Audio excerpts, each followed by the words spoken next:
Microservices analysis of this type of architecture and its applications. As you can see in the figure number 1, large systems have evolved from large monolithic standalone applications, as represented in figure number 1a, to collection of large services, that is, service-oriented architecture, SOA, as represented in the figure number 1b, and then to collection of small standalone services, that is, microservices, as represented in figure number 1c. Monolithic applications are known to have all their functionalities encapsulated in a single application, so their modules cannot work independently. Since this type of architecture is strongly coupled, it can use the basic features of its language to divide the application into classes, functions, and namespace. In addition, it can be scaled horizontally, running several instances behind a load balance and running on a single computer. Although this type of architecture is simpler to build and implement, its structure forces programmers to work as a team, which makes them implement large applications that are difficult to understand and modify. In addition, as they can be completely duplicated through a set of servers, caching becomes less effective, leading to increased memory and I/O traffic. In the case of SOA, since they are collections of large services, which mostly implemented as a large monolithic applications, quickly showed the limitations since being monolithic applications became difficult to maintain the code, failures began to exist that affected the system as a whole, among other problems. As such, the analysis of these systems, although more evolved than a traditional monolithic systems, led to the conclusion that a system composed of small services, such as those of microservices, will be the best solution. For this reason, the architectural styles of microservices is considered an evolution of the traditional SOA implementation. Microservice architecture, on the other hand, is an application development approach, which consists in developing a set of small services. Each of these services execute their own processes, communicate with each other through lightweight mechanisms, and can be independently implemented by fully optimized machines. Due to their size, they are easy to maintain and fault-tolerant. As such, they allow the development of flexible, modular architectures implementable in different programming languages and easy to evolve. However, this type of architecture implies several important auxiliary standards, such as those concerning, for example, how customers access services in a microservice architecture. Migration from monolithic architecture to microservices, a rapid review. In order to obtain the necessary information, the authors followed a strategy divided in 4 parts, where the first parts they defined the 4 fundamental questions that guide the study. In the second part, they established the research strategy, which included, for example, the exclusion of words that did not produce new results. In the third part, they established the selection strategy that included, for example, the obligation for the papers to answer at least one of the questions, and finally, they extracted data. This allowed the selection of 20 papers. Starting by analyzing the first question, the authors realized that there were several strategies that allowed this migration and therefore decided to divide them in 3 categories. The first category, model-driven, consists in the use of design elements such as business capabilities as an input. The second one, static analysis, consists of an approach where the source code is required as an input. Finally, the dynamic analysis category. The strategies belonging to this category analyze the functionalities of the system at runtime. Although they analyze separately, this process can be used in a complementary way, as can be seen in the figure number 1. However, the predominant approach is the use of FD independently, followed by SA. Looking at the second question, the authors realized that 70% of migrations had occurred in web-based systems. In addition, in relation to the programming languages, the authors realized that 90% of proposals had been applied to object-oriented software, in which the predominant language was Java. The remaining 10% had been applied to systems developed with structured programming language, which was C or COBOL language. Concerning to the validation techniques, addressing a third question, 35% validate their proposal through a case study. Other 35% validate through experiments, and the last 20% analyze the proposal using an example. The last question was to analyze what difficulties had been encountered in the migration. This led to a number of problems such as migrations of database or the fact that distributed systems needed qualified programmers. In addition, it led to the conclusion that the database problem was a cross-cutting one and needed to be analyzed very carefully. Moving to analysis of the data obtained, only 2 of the papers analyzed present a concrete solution to the database problem, which was the decomposition of data, which could be done in 2 ways: by marking the thread key as possible candidate for microservices, or by dividing the data from monolithic application. But this is not an ideal solution, since there is information that indicates that the existing data during the migration often does not make this transition, which hinders not only the development of service independently, but also the possibility of sizing the service and data.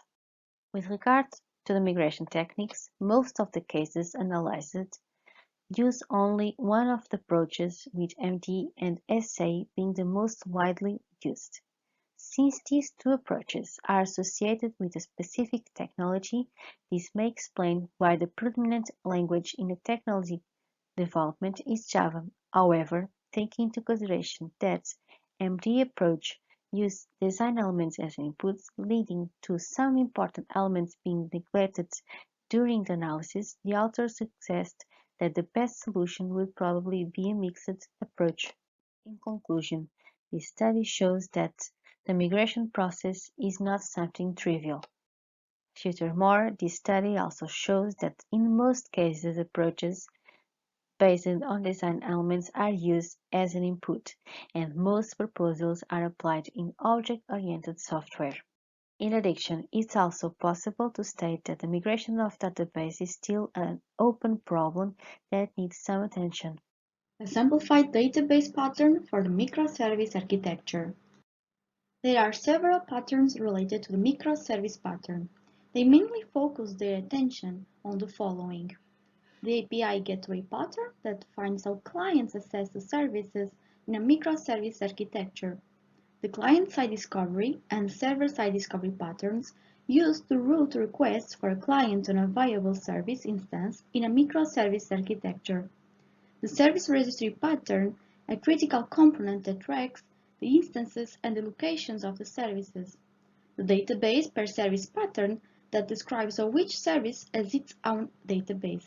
According to this pattern, we should keep all the persistent data of a microservice private to that service and accessible only via its API. It means that the database of the service is effectively part of the implementation of that service and not directly accessible by other services. There are a few different ways to keep a service's persistent data private. Private tables per service. Each service owns a set of tables that must only be accessed by that service. Schema per service. Each service has a database schema that is private to that service. Database server per service. Each service has its own database server. When the service has to be scaled, the database can be also scaled in a database cluster, no matter the service. The granular nature of microservice architectures is very convenient, but also has a greater complexity. Split a monolith into microservice makes each component easier to develop, but it becomes very complex to pull all the components together and to integrate the various parts. So there is a kind of complexity conservation law about the development of software architectures. A possible approach to reduce complexity and to gain in speed and scalability may be the addition of the new behaviors and business logic at database level, starting from the database server per service pattern. In order to reduce the architectural complexity and the risk that originates from this complexity, they decide to embed in the database the business logic.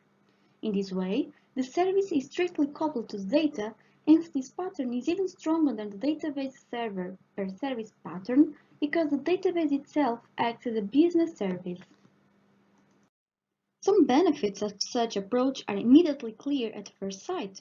The traditional service layer disappears, services deployed into the database have instant access to data, accessible at no cost, less involved components, less complexity, the interactions, and the potential risks.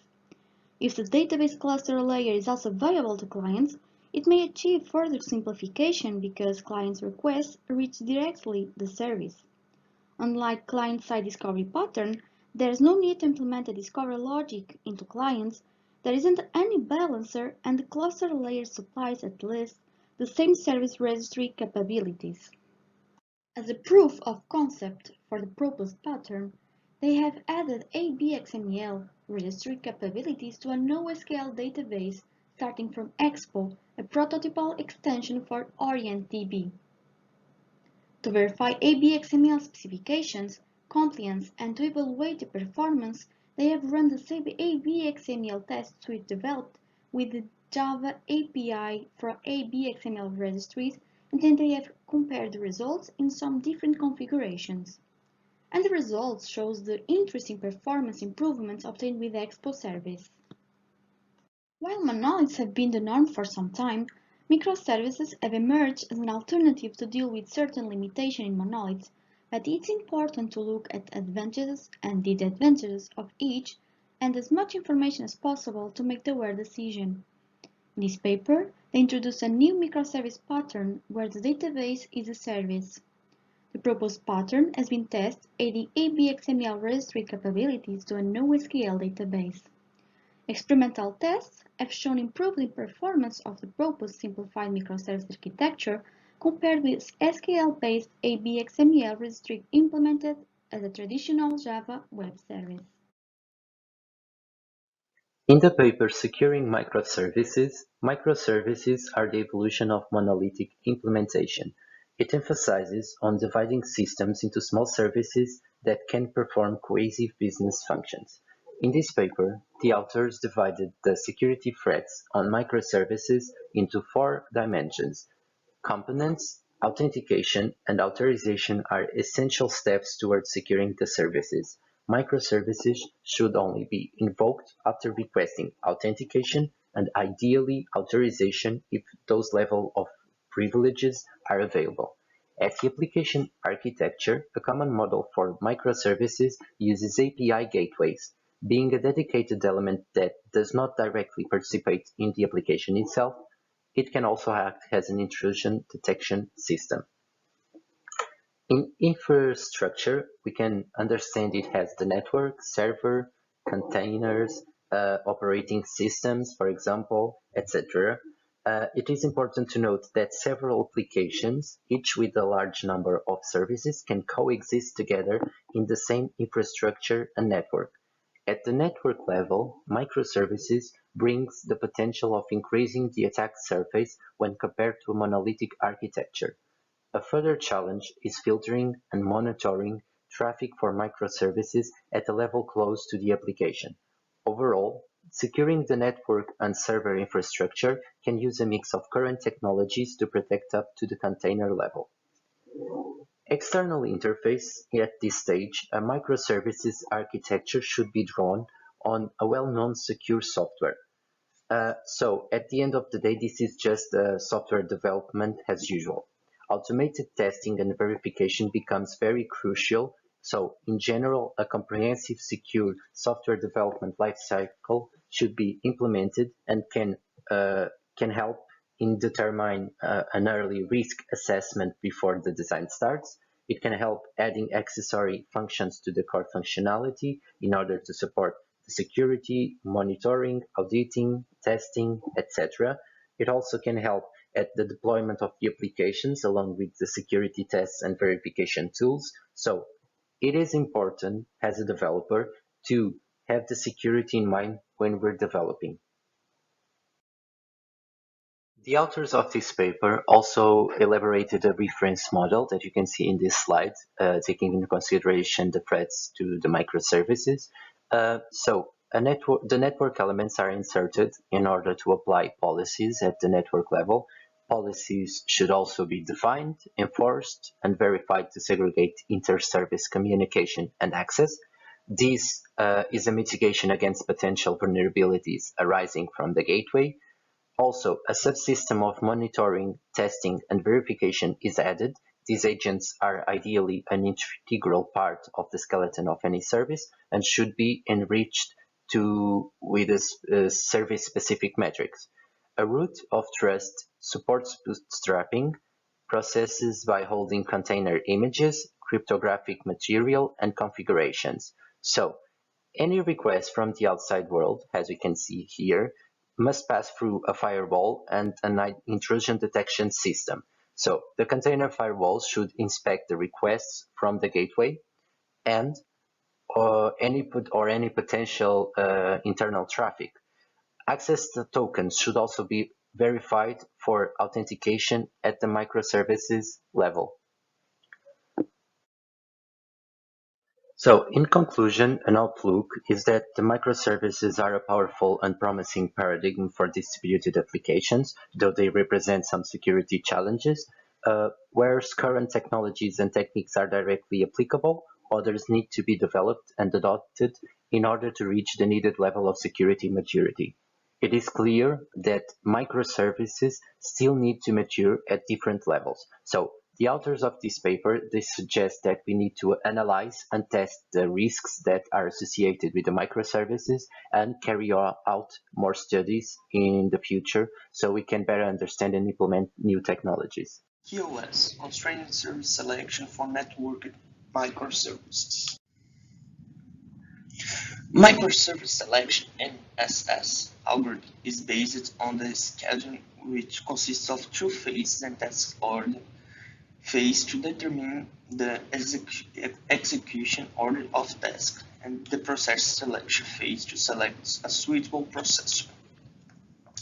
Deadline distribution is the latest finish time as the sub-deadline of task. The last finish time is defined as the last time when the task must be completed, so that its workflow can be complete on time. Urgency calculation is a traditional task ordering based on the upward rank of each task. Although the meaning of urgency is the closer the expected finish time is to the sub-deadline of the tasks, and the more of the number of the tasks to be executed later. The smaller of the value of the urgency and the higher the degree of urgency is. Service selection. The algorithm will select the instance for tasks in order of urgency. Every time an instance is selected, the QoS provided by instance will be recalculated to update the urgency of the unsigned tasks. In this paper, it used the open source tool for simulation experience. The tool provides a general framework for modeling and simulation of workflow scheduling, and allows to customize the scheduling algorithm and the different workflow benchmarks. Two existing algorithms are implemented to compare the performance with the algorithm CWSA and LACO. To evaluate the performance of algorithms, we define the following metrics. The number of requests complete on time. Because the instance resources are limited, it is impossible to make every request to satisfy its deadline. Tardiness. It represents the total delay time of all requests. If the request cannot be finished before its deadline, the resulting delay time will affect user experience. Mean execution time. It is the execution time taken by each algorithm that generates the scan, which it is used to measure the efficiency and time complexity. In this paper, the author brought us a lot of results, but I only brought these two graphs in order not to get a lot of time. In the left, there is a graph between tardiness versus the factor. There is about performance comparison with in a combination of montage, LIGO grid, and MSS. On the right, we have the same performance comparison with the combination of montage, LIGO grid, and MSS, although in this case the graph is between the number of requests completed versus the factor. Before selecting service, the author calculates the urgency calculation of tasks to arrange the execution order for tasks in CSS. On the other hand, we select service instance for each task, estimate KOS provided by instance, and abandon the timeout tasks, and they are based on the sub-deadlines of tasks. Through experience on the benchmarks workflow, they also found that MSS is better than the comparison algorithms in terms of the time completion rate and the delay time to verify the effectiveness of selection strategies. This paper focuses on the service selection for microservices with deadline constraints on the limited resources, and it only considers the KOS related to the execution time.